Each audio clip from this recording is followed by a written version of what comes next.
One of my best friends from undergraduate is a neuroscientist. And when the two of us, along with my other buddy who's an academic at the University of Minnesota, get together, it sounds a little bit like a bad joke. A scientist, a professor, and a rabbi walk into a bar. But the result of our decades-long friendship is that I'm regularly being exposed to stories that I never would hear from my own circles, my own areas of interest, or my own studies. And case in point is tonight, which is a story that comes courtesy of Science Magazine podcast. And this is actually an amazing story that I never would have heard if not for my friend. And so if you take nothing else from this tonight, it is just this, that it is of great importance to always be open to learning things which are not inside of your wheelhouse. There is amazing Torah all over the world, all over the place if you are open to learning it, especially in places you least expect. Once, there was a medieval Jewish cemetery on the outskirts of Erfurt, Germany. Technically, there still is. But it's hard to find because in the mid-1400s, a large stone granary was built on top of it. And then in 2011, that granary was torn down to build a large parking garage for the nearby shopping center. Now, Erfurt is one of Germany's largest cities, renowned for its well-preserved Old Town, the medieval city that attracts visitors from all over the world in the middle of it. And as is often the case when you have a Jewish cemetery, that means that once upon a time you also had Jews. And the Jewish community of Erfurt was founded in the mid-11th century and given special protected status by the town council. There was a thriving Ashkenazic population, one of the largest, most successful in Germany for over 100 years. This community founded their cemetery, they built a mikveh, they established a synagogue called the Alte Shul, the old synagogue, which still stands to this day, where it has become the Museum of the Jews for their city. But during the plague years, in 1349, there was a massacre. It's unclear exactly what caused the sudden outbreak of violence, but one theory is that merchants who owed money to local Jewish moneylenders took advantage of the air that was around, this story that was spreading throughout Europe, that Jews were the ones who were responsible for the plague, and so they used that as an excuse to get out of their debts. Or it could have just been simple hysteria. Or it could have just been church-fueled anti-Jewish sentiment. None of those were uncommon events in medieval Germany.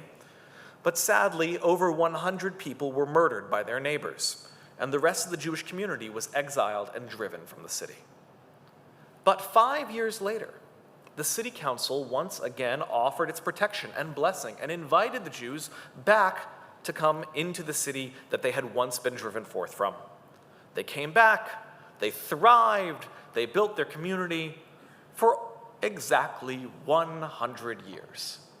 And then, you know where this is going, their permission to live in the city was revoked, and once again, the entire Jewish community was forced into exile and left.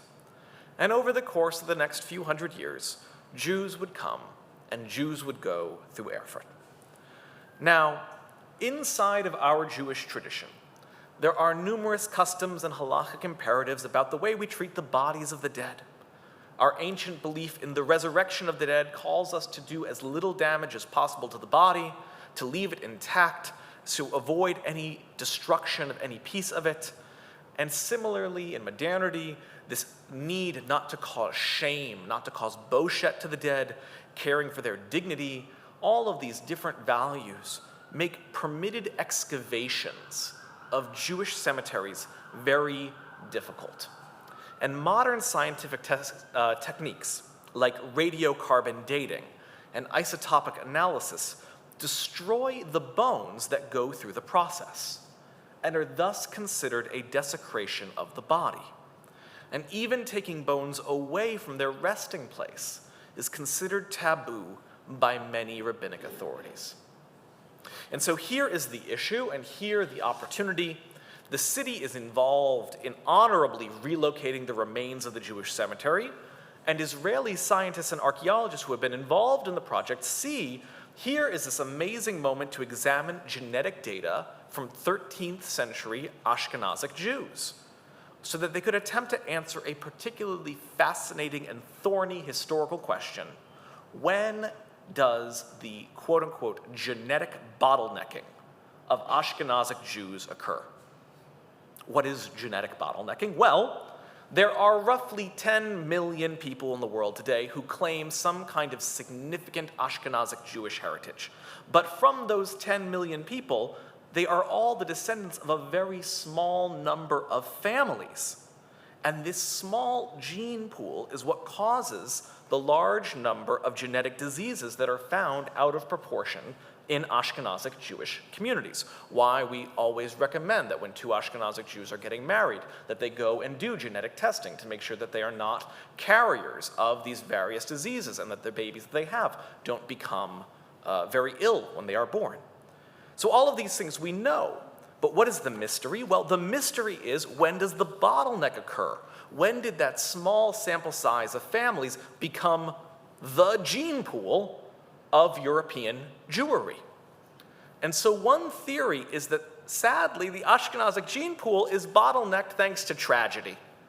That violence and consistent persecution by the people around them whittled down their numbers, and that certain families survived, and other bloodlines were extinguished, and isolated communities married out or ceased to marry out, and the ones that married out survived, and the ones that ceased to marry out died out, and that brings us to this Ashkenazic thing, which we assume is ancient, but might actually only have come into dominance in the 13 or 1400s, because all of the other strands of Judaism in Europe were simply destroyed.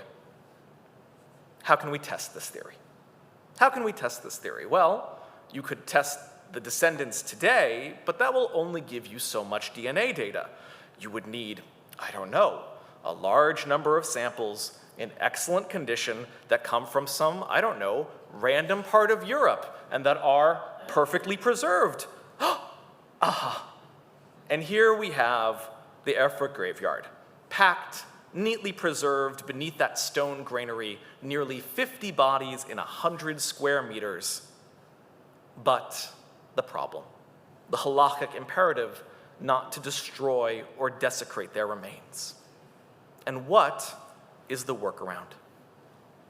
Well, it turns out that the answer is teeth. The answer is teeth. A rabbinic authority in Israel ruled that since teeth fall out of their own accord, they are of different halachic status than bones. Bones don't just fall out of you, you know, and therefore there is a difference between teeth and bones. And to quote the researcher David Reich, who co-authored the study, teeth are deciduous. They are like leaves. They fall out naturally over the course of your life. And therefore, since teeth are, according to halakha, not bones, even though genetically bones, the advanced scientific testing could be done on the various preserved teeth that were found in the graveyard.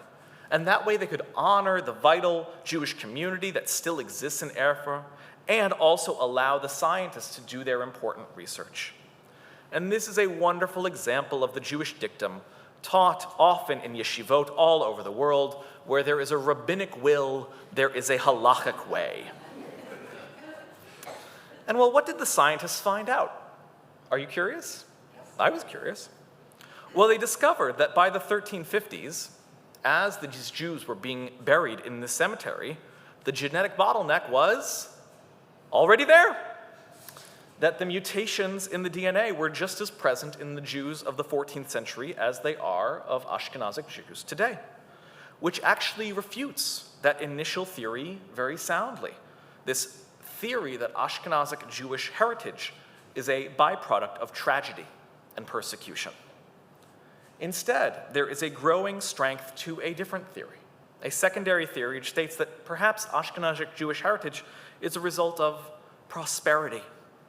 That specifically, in the 800s to 900s, a small number of families migrated across the Alps, leaving Italy behind and entering into central Germany. And there, instead of finding persecution and suffering, strife and death, they found bounty and plenty, success and prosperity. And in fact, they prospered so much that what was originally just one small group of families looking for a better life ended up spreading out successfully all over Europe and transformed what European Jewry is consisted of. And that's the message I really want to close with on this Shabbat, that it seems so easy, so scientifically provable even, that Judaism is defined down to our very bones by the people who have sought to harm us and kill us over the centuries. That our very DNA could be written by their actions. And we buy into that argument so naturally because it is a narrative that we tell ourselves again and again, that they tried to kill us, they failed, let's eat.